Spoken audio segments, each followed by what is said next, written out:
नमस्कार, जनता टीवी देख रहे हैं आप और मैं हूं आपके साथ जागृति खंतवाल। रुक करेंगे देवभूमि की खबरों की ओर।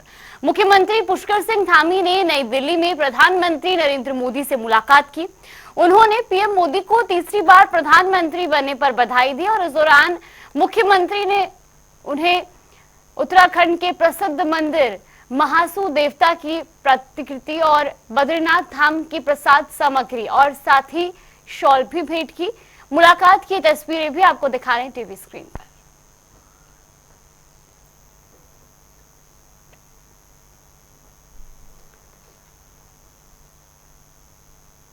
और चलिए रुक कर लेते हैं बड़ी खबर का। बड़ी खबर, बड़ी जानकारी आपको बता दें, देहरादून से इस वक्त की ये बड़ी खबर। दिल्ली दौरे पर मुख्यमंत्री पुष्कर सिंह धामी, एम्स में भर्ती वन कर्मियों से मुख्यमंत्री पुष्कर सिंह धामी ने मुलाकात की और साथ ही साथ सीएम ने वन कर्मियों का हालचाल भी जाना।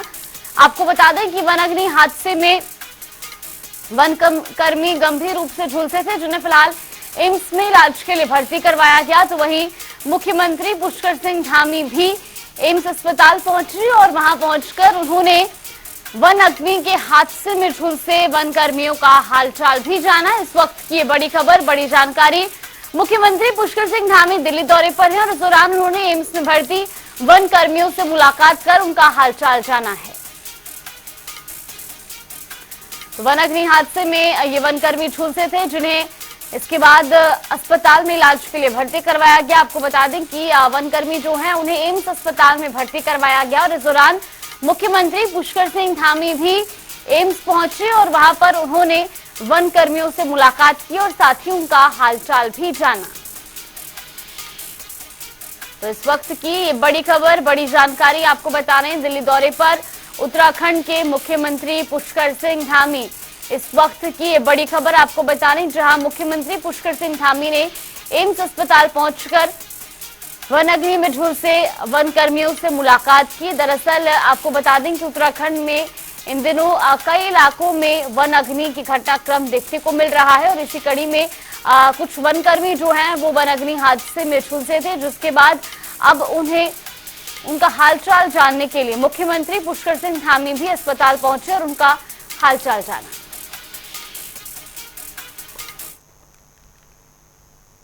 तो वहीं दिल्ली में केंद्रीय सड़क एवं परिवहन राज्य मंत्री अजय टम्टा ने सोमवार को लगातार तीसरी बार लोकसभा सदस्यता की शपथ ग्रहण की।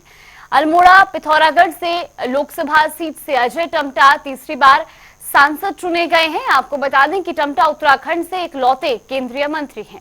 मोदी सरकार में इस बार अजय टम्टा को अहम मंत्रालय की जिम्मेदारी सौंपी गई है। इससे पहले भी टम्टा केंद्र में कपड़ा राज्य मंत्री की जिम्मेदारी संभाल चुके हैं। मैं अजय टम्टा, जो लोकसभा का सदस्य निर्वाचित हुआ हूं, ईश्वर की शपथ लेता हूं कि मैं विधि द्वारा स्थापित भारत के संविधान के प्रति सच्ची श्रद्धा और निष्ठा रखूंगा।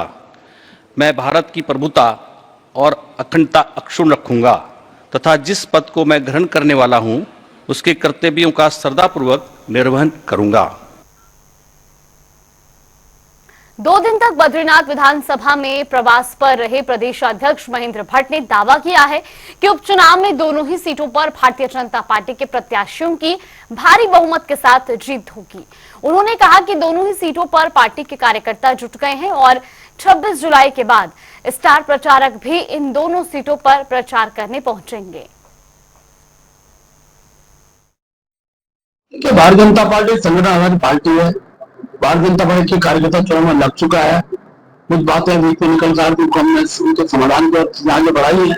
हमारा हर कार्यकर्ता चुनाव में लग गया और एक अच्छी टीम पूरी विधानसभा क्षेत्र में काम करी, चाहे मंगलोर हो चाहे बद्रीनाथ विधानसभा हो, दोनों से हमारे कार्यकर्ता लगे और मैं विश्वासपूर्वक कह सकता हूँ दोनों सीटें भारतीय जनता पार्टी अपने पाले में लाएगी, अच्छे मकसद को जीतेगी।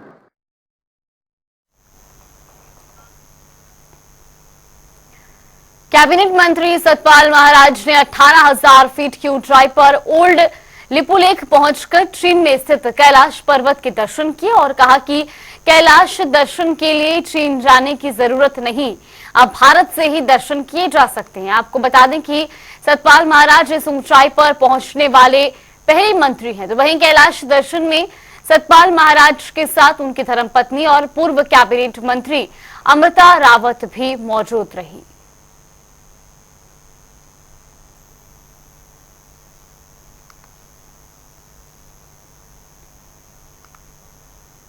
उत्तर प्रदेश के बरेली में प्लॉट पर कब्जा करने के मामले में दो पक्षों में आपस में गोलियां चली थी। टाइल्स व्यापारी और बिल्डर के बीच हुए बवाल में जमकर पथराव भी हुआ। अब इस मामले में उत्तराखंड कैबिनेट मंत्री रेखा आर्य के पति का नाम भी जुड़ रहा है। तो वहीं मामले में आरोपी बिल्डर राजीव राणा ने पप्पू गिरधारी पर गंभीर आरोप लगाए हैं। आरोपी राजीव राणा का कहना है कि वो उनका अपना प्लॉट है जिसे उन्होंने डॉक्टर भारती गुप्ता से खरीदा है। उनका कहना है कि पप्पू गिरधारी उनकी जमीन पर कब्जा करना चाहते हैं। तो वहीं कांग्रेस प्रदेश प्रवक्ता गरिमा दसौनी ने कहा कि ये कोई पहली बात या कोई नई बात नहीं है कि गिरधर साहू के ऊपर कोई गंभीर आरोप लगा है। इससे पहले भी कई बार गिरधर साहू के ऊपर गंभीर आरोप लग चुके हैं। अगर इन तथ्यों में सत्यता है तो गिरधर साहू के ऊपर कार्रवाई होनी चाहिए।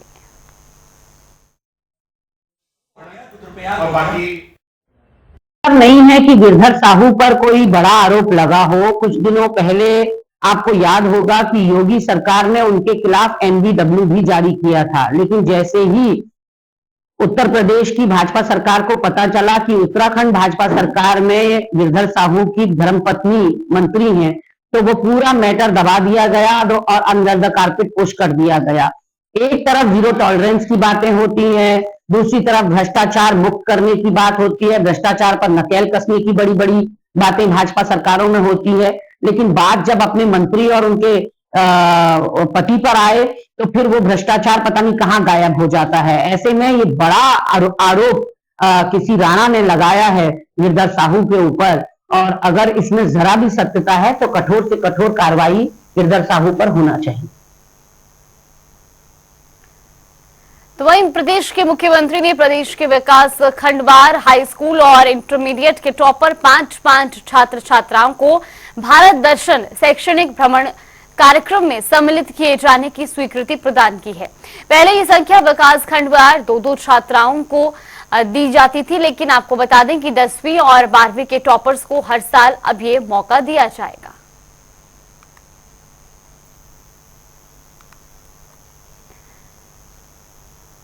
उत्तराखंड में वाहन दुर्घटनाओं पर नियंत्रण के लिए देहरादून संभाग ने चेकिंग अभियान चलाने पर जोर दिया है। इसी कड़ी को देखते हुए आरटीओ एनफोर्समेंट ने शहर के कई चौराहों पर चालान काटने की प्रक्रिया तेज कर दी है। तो वहीं आरटीओ एनफोर्समेंट राजेंद्र बिराटिया ने बताया कि आए दिन सवारी वाहनों में ओवरलोडिंग की शिकायत मिल रही है और ओवरलोडिंग मैदानी और पहाड़ी क्षेत्रों में दुर्घटना का एक बड़ा कारण बनता जा रहा है। साथ ही साथ कई लोग दुपहिया वाहन चलाते हुए हेलमेट का प्रयोग भी नहीं करते हैं।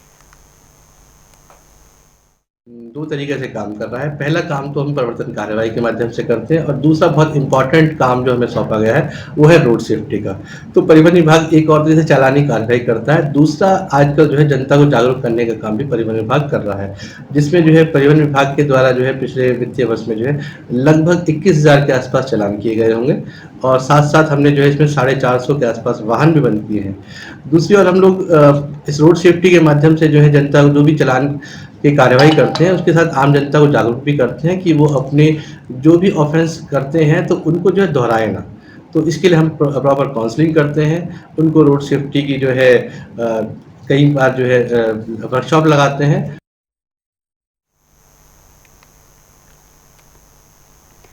राजधानी देहरादून में एनजीटी के आदेशों के बाद मलिन बस्तियों में अतिक्रमण पर एक बार फिर से कार्रवाई शुरू हुई है। शहर के कई क्षेत्रों में अवैध रूप से बस्तियों का विस्तार कर सैकड़ों नए भवन बनाए गए हैं। आपको बता दें कि साल 2016 के बाद किए गए निर्माण नियमानुसार अवैध करार दिए गए हैं। इन्हीं भवनों को नगर निगम, एमडीए प्रशासन और जिला प्रशासन की संयुक्त कार्रवाई में तोड़ा जा रहा है। सुबह हम 9 बजे पहुंच गए थे यहाँ पर हमारे प्रदेश अध्यक्ष जी द्वारा यहाँ से सभी को फोन गया हुआ था कि सब लोग मौके पर वहाँ पर जहाँ पर ये अतिक्रमण हटाने की बात हो रही है, वहाँ पर हम लोग सभी वहाँ पर पहुँचेंगे उनको। तो चूँकि हमारे मसूरी विधानसभा का क्षेत्र था काठगोला, और रायपुर के उसके नदी के उस पर रायपुर विधानसभा भी पड़ता है, लेकिन दोनों जगह के क्षेत्रीय न वहाँ के विधायक मौजूद थे और न वहाँ के जनप्रतिनिधि।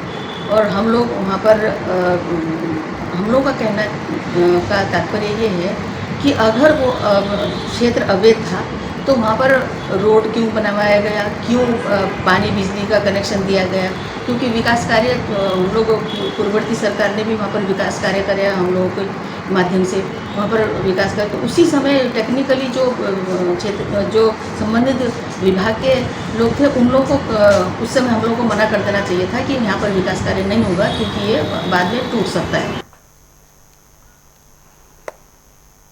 पिछले कुछ दिनों पहले गांधी शताब्दी नेत्र चिकित्सालय में उत्तराखंड नर्सेज सर्विसेज एसोसिएशन की द्वितीय वार्षिक अधिवेशन का नामांकन और चुनाव विभिन्न पदों के लिए संपन्न हुआ, जिसमें भारती जुयाल अध्यक्ष पद पर निर्वाचित हुई तो एल्विना मैथ्यू प्रदेश महामंत्री के पद पर निर्वाचित हुई। आपको बता दें कि आगामी 30 जून को कार्यकारिणी की ओर से शपथ ग्रहण किया जाएगा। तो वहीं प्रदेश महामंत्री एल्विना मैथ्यू ने कहा कि इस पद पर आने के बाद उत्तराखंड के जितने भी नर्स हैं उनकी परेशानियों को सुना जाएगा और उनके निवारण का काम किया जाएगा। और मैं आप सबको बताना चाहती हूँ कि मैं उत्तराखंड नर्सेस एसोसिएशन की तरफ से महामंत्री के पद पे नियुक्त की गई हूँ।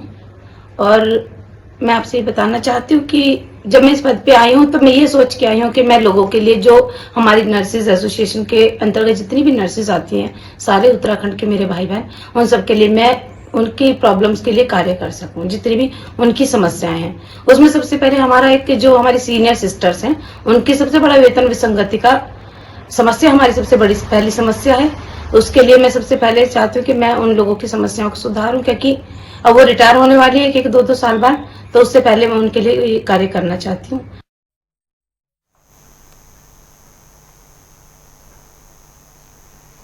उत्तराखंड के मुख्यमंत्री पुष्कर सिंह धामी ने खनन माफियाओं पर सख्त कार्रवाई करते हुए अधिकारियों को कड़ी हिदायत दी है। सीएम के एक्शन पर सभी प्रशासन अधिकारी अलर्ट दिखाई दे रहे हैं, जिसके तहत अवैध खनन माफियाओं के खिलाफ राज्य सरकार के प्रशासन अधिकारी कार्रवाई कर रहे हैं। देखिए, ये जो अवैध खनन के विरुद्ध हमारी जो सरकार की नीति है कि किसी भी तरह से अवैध खनन नहीं होना चाहिए, तो उसी के क्रम में लगातार जो है अवैध खनन के विरुद्ध अभियान चलाए जाते रहे। लेकिन इस बीच में पता चला कि अवैध खनन करने वाली कुछ व्यक्ति जो है ये स्टोन क्रशर जो है उनको इंस्टिगेट कर रहे हैं कि आप जो है माल लेकर के आओ। तो उसी के क्रम में स्टोन क्रशरों के ऊपर इनको कार्रवाई की गई है, जिसमें से कल एक सिंह स्टोन क्रशर था, ये बाजपुर के पास सिंह स्टोन क्रशर, उसको और उसका स्टॉक था एक, उन दोनों को जो है कल सीज किया गया है। और ये कार्रवाई आज भी चल रही है। आज भी एक अमर स्टोन क्रशर पे अब तक कार्रवाई हो चुकी है। उसके अलावा अभी टीम वहीं पर है, तो दूसरे क्रशर की भी जांच चल रही है। तो वो उनके नाम फिर तब पता चल पाएंगे, तो उसके लिए अलग से बताया जाएगा।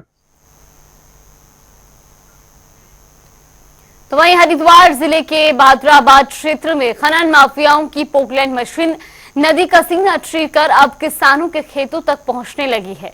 गुस्साए किसानों का आरोप है कि खनन माफिया बड़ी बड़ी पोकलैंड मशीन लेकर नदी में उतरते हैं और भारी संख्या में उपजाऊ जमीन को निशाना बनाते हैं, जिसकी शिकायत वो जिले के उच्च अधिकारियों से भी कर चुके हैं, लेकिन बावजूद इसके अभी तक कोई कार्रवाई नहीं हुई है। पूरा मामला तो ये हो जी, ये जबरदस्ती खनन उठा रहे हैं यहाँ से, और हमें बाग का भी खतरा हो रहा है इसका सारा। जब यहाँ से उठ जाएगी, बिजली उठ जाएगी, तो हमारा बाग भी सफा हो जाएगा यहाँ से, और खेत हमारा गिरा हुआ है। पहला भी बाग गिरा हुआ, बोरिंग भी खड़ा है यहाँ, बोरिंग पर रखा था, बोरिंग भी जुगात हुआ मौजूद, रात दिन चल रहा है। ट्रैक्टर लग रहे, मशीन ना लग रही।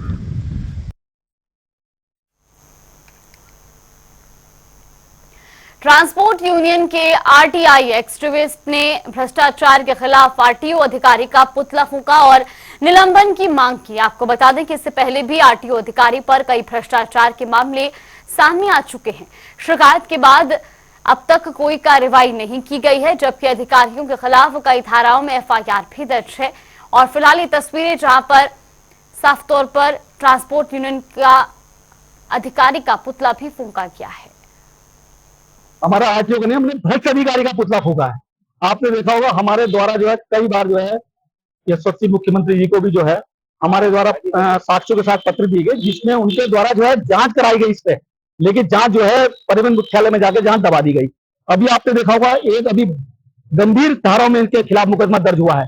जिस अधिकारी के खिलाफ गंभीर धाराओं में मुकदमा दर्ज हुआ है, क्या उसको प्रदेश के अंदर अपनी सीट पर रहने का अधिकार है? पद पे हमारा यह है कि इस भ्रष्ट अधिकारी को हटाया जाए और कहीं ना कहीं इस आपने देखा होगा ट्रांसपोर्ट में चाहे छोटा ट्रांसपोर्टर हो चाहे बड़ा ट्रांसपोर्ट हो, सारा व्यथित है इस समय, और इस समय सब नुकसान की झेल रहे हैं और ये अधिकारी जो अपनी मनमानी कर रहा है। तो हमारा कहने का है कि हमारी यशस्वी मुख्यमंत्री जी से मांग है, क्योंकि माननीय मुख्यमंत्री जी भी परिवहन विभाग है, हमारा ये कहने का है कि इस भ्रष्ट अधिकारी को तुरंत हटाया जाए, जिससे कि एक आंदोलन जो है देहरादून और अन्य जनपदों में जो पनप रहा है, इनके खिलाफ उस आंदोलन को जो है बचाया जा सके।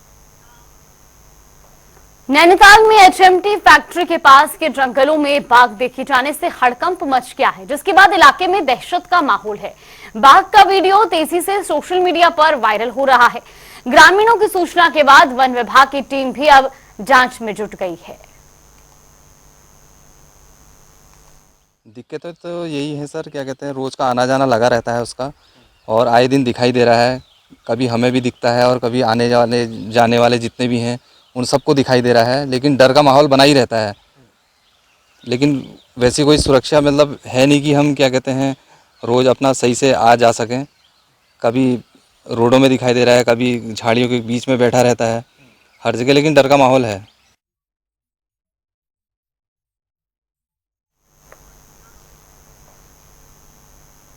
देहरादून में अपराधों पर लगाम लगाने, कानून व्यवस्था, ट्रैफिक व्यवस्था में सुधार लाने के लिए प्रशासन लगातार काम कर रहा है। इस दौरान एसएसपी ने जिले के सभी थानों में आई शिकायतों के निस्तारण के लिए निर्देश भी दिए हैं और साथ ही शहर में अपराधों को लेकर कार्रवाई के साथ ही उन पर अंकुश लगाने के भी कड़े निर्देश जारी किए हैं।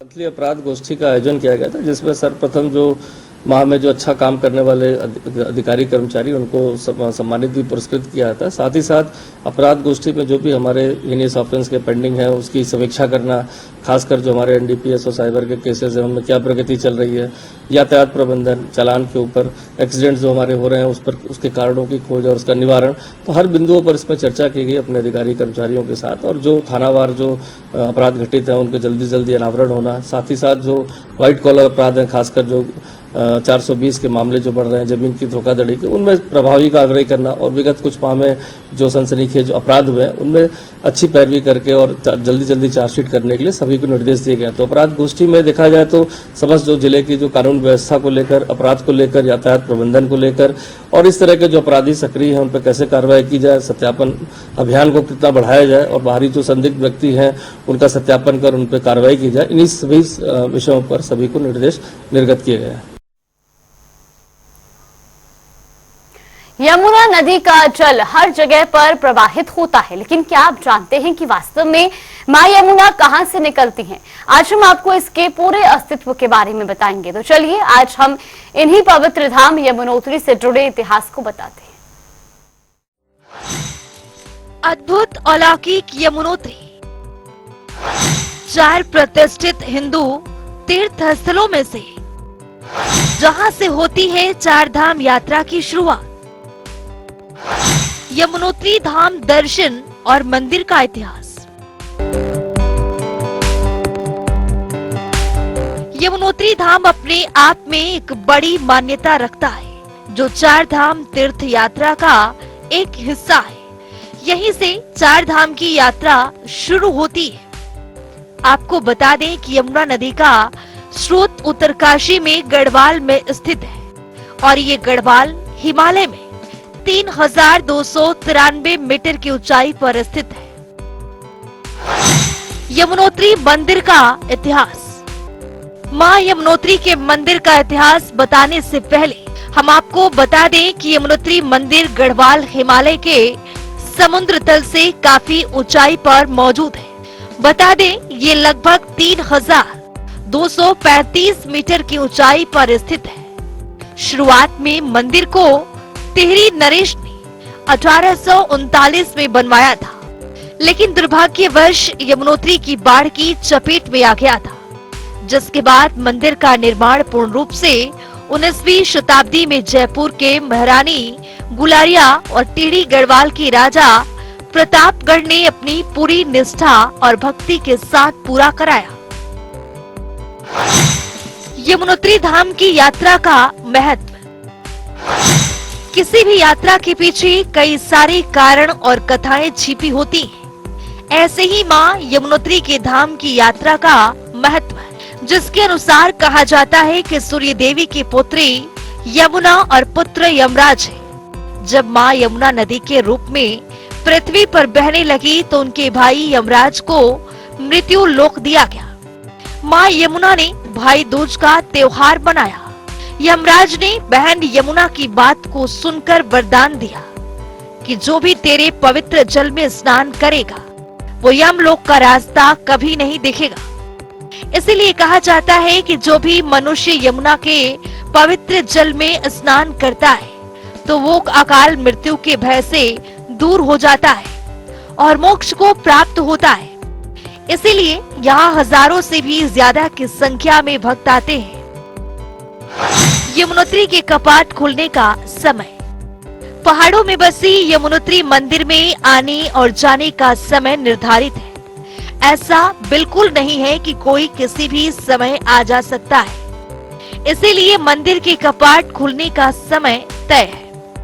बता दें कि मंदिर के कपाट अक्षय तृतीया के पावन पर्व पर खोले जाते हैं, यानी कि अप्रैल मई के महीने में कपाट खोले जाते हैं। यात्रा शुरू हो जाती है और अक्टूबर नवंबर में मंदिर के कपाट बंद कर दिए जाते हैं। यमुनोत्री धाम की यात्रा की शुरुआत। जहां तक बात यात्रा की शुरुआत की है, बता दें कि यात्रा की शुरुआत सबसे पहले पांडवों ने की। पांडव उत्तराखंड में तीर्थ यात्रा पर आए थे, तो पहले यमुनोत्री आए, उसके बाद गंगोत्री, फिर केदारनाथ और बद्रीनाथ की ओर बढ़े। तभी से चार धाम यात्रा की शुरुआत हुई। तभी से ही यहाँ पर लाखों भक्तों का तांता लगता रहता है और सब अपनी मनोकामना को पूर्ण कराने के लिए यमुनोत्री से यात्रा की शुरुआत करते हुए चार धाम की पूरी यात्रा करते हैं। मनुष्य अपने जीवन में अनेकों पाप करता है, जिनका उद्धार यमुनोत्री के जल में स्नान करने से हो जाता है। पाप से मुक्ति पाने के लिए हर साल यहाँ भक्त आते हैं और कलयुग में किए पाप से मुक्ति पा लेते हैं। स्पेशल डेस्क जनता टीवी।